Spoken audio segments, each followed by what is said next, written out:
This is the VOA Special English Development Report. The latest Global Hunger Index report says the number of hungry people worldwide has fallen 25% since 1990. Last year, the estimate topped 1 billion for the first time. But this year's report says the number of people not getting enough to eat has fallen to 925 million. Still, many experts worry that hunger rates are not falling fast enough to meet United Nations goals. One of the first of the Millennium Development Goals is to reduce the hunger rate by 50% between 1990 and 2015. Caroline Herford at the UN World Food Programme says the reduction in hunger rates has slowed in recent years. There has been a slight dropping off in the number of hungry people in the late 1990s, but then it rose again, of course, during the financial crisis of 2007-8, and then the very high food prices, together with the high fuel prices, really knocked everything off track again. And then, of course, climate change has come in, and that's made it more difficult to grow food.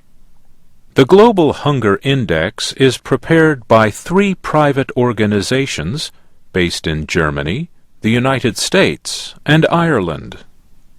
The latest report says 29 countries have levels of hunger that are considered alarming. The biggest increases were found in the Democratic Republic of Congo. The report says hunger has risen by more than 65% since 1990 because of conflict and political insecurity. And Caroline Herford says Congo is not alone. Clearly, conflict is a huge problem as far as the actual growing of produce and crops is concerned. People can't necessarily tend their fields if they are always being chased away by armed rebels. A separate report says 22 countries have suffered from a hunger and food crisis for at least 8 years.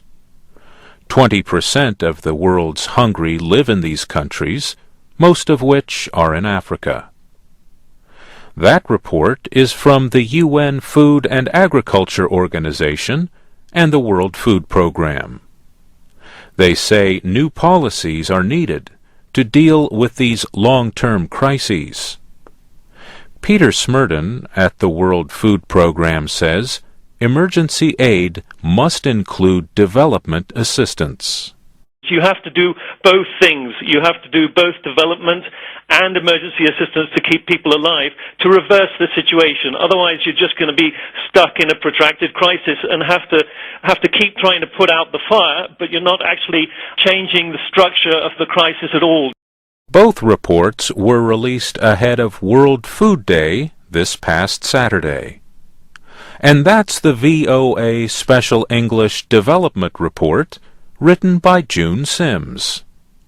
Transcripts, MP3s, and podcasts of our reports are at voaspecialenglish.com. I'm Mario Ritter.